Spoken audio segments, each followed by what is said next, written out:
معنی یہ ہے کہ نشانی آنے سے پہلے جو ایمان نہ لائے، نشانی کے بعد اس کا ایمان قبول نہیں۔ اسی طرح جو نشانی سے پہلے توبہ نہ کرے، نشانی کے بعد اس کی توبہ قبول نہیں۔ لیکن جو ایماندار پہلے سے نیک عمل کرتے ہوں گے، نشانی کے بعد بھی ان کے نیک عمل مقبول ہوں گے۔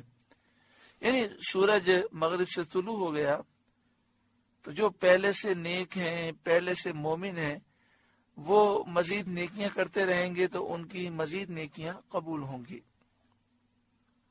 قُلْ انتظروا اِنَّا مُنتظرون، آپ فرمائیے انتظار کرو، ہم بھی انتظار کرتے ہیں۔ آپ فرمائیے رستہ دیکھو، ہم بھی دیکھتے ہیں۔ یعنی موت کے فرشتوں کی آمد کا انتظار کرو، یا اللہ کے عذاب کا انتظار کرو، یا قیامت کی نشانی آنے کا انتظار کرو، ہم بھی انتظار کر رہے ہیں۔ یعنی یہ تنبیہ ہے کہ ایمان لے آؤ، ورنہ یہ تین چیزوں میں سے کوئی چیز آئے گی اور پھر دروازہ بند ہو جائے گا توبہ کا۔ ان الذین فرقوا دینہم وکانوا شیعا، وہ جنہوں نے اپنے دین میں جدا جدا راستے بنا لیے، جدا جدا راہیں نکالیں اور کئی گروہ ہو گئے۔ لست منہم فی شیء، اے محبوب تمہیں ان سے کچھ علاقہ نہیں۔ یعنی جو یہودی عیسائی جنہوں نے مختلف گروہ بنا لیے اور توریت اور انجیل میں تحریفیں کر لیں، ان سے محبوب آپ کا کوئی تعلق نہیں ہے۔ حدیث شریف میں ہے کہ یہودی 71 فرقے ہو گئے، ان میں سے صرف ایک ناجی ہے، باقی سب ناری۔ یہ بات صدر افاضل علیہ الرحمہ نے خزانہ العرفان تفسیر میں لکھی۔ حدیث شریف میں ہے کہ یہود 71 فرقے ہو گئے، ان میں سے صرف ایک ناجی ہے، ایک نجات پانے والا ہے، باقی سب ناری جہنمی ہے۔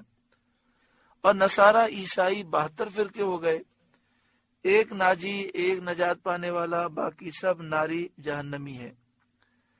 اور میری امت 73 فرقے ہو جائے گی، 73، وہ سب کے سب ناری ہوں گے سوائے ایک کے۔ یعنی 72 فرقے جہنم میں جائیں گے، ایک فرقہ جنت میں جائے گا۔ جو سواد اعظم یعنی بڑی جماعت ہے، اور ایک روایت میں ہے کہ جو میری اور میرے اصحاب کی راہ پر ہے، میرے اور میرے اصحاب کے طریقے پر ہے۔ اس سے پتہ چلا کہ نبی اکرم صلی اللہ علیہ وآلہ وسلم کی امت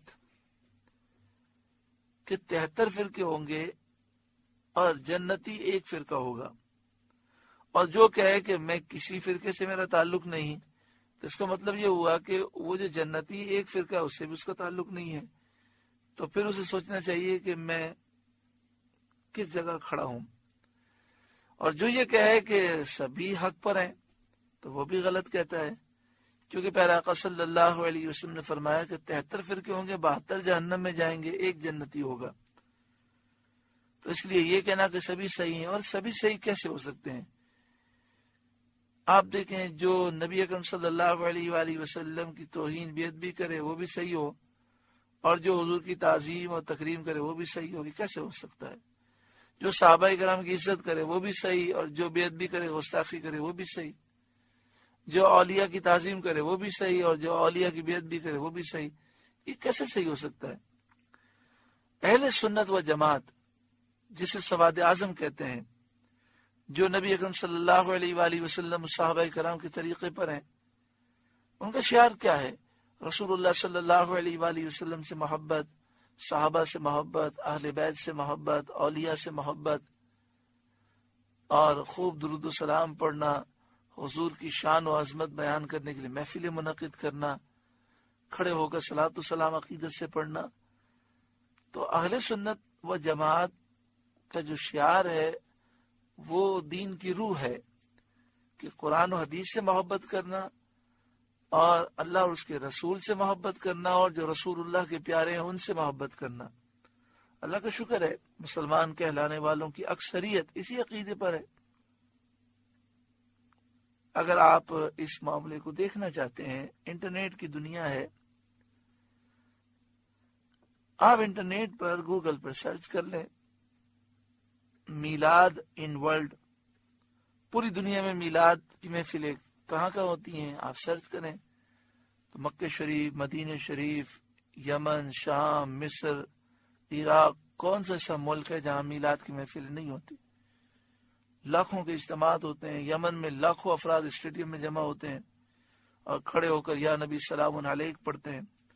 پوری دنیا میں حضور پر کھڑے ہو کر صلاۃ السلام پڑھنا، محفل میلاد منعقد کرنا، یا رسول اللہ کے نعرے لگانا، یہ پوری دنیا میں رائج ہے اور لاکھوں کروڑوں مسلمان یہ کرتے ہیں۔ اور اسی کو حضور نے فرمایا کہ مسلمانوں کا جو سب سے بڑا گروہ ہو اسی کے ساتھ رہنا وہ حق پر ہوگا۔ اسی طرح صحابہ کرام علیہم رضوان کے طریقے کو حضور نے فرمایا یہ حق کی راہ ہے۔ تو صحابہ کرام علیہم رضوان کا طریقہ کیا تھا؟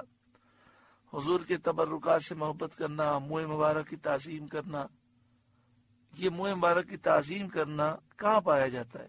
الحمدللہ اہل سنت و جماعت میں۔ اللہ تبارک و تعالی ہمیں اہل حق کے ساتھ رکھے اور انہی کے ساتھ جینا اور انہی کے ساتھ مرنا اور کل بروز قیامت اٹھنا نصیب فرمائے۔ آگے شاید فرمایا انما امرهم الی اللہ، ان کا معاملہ اللہ ہی کے حوالے ہے۔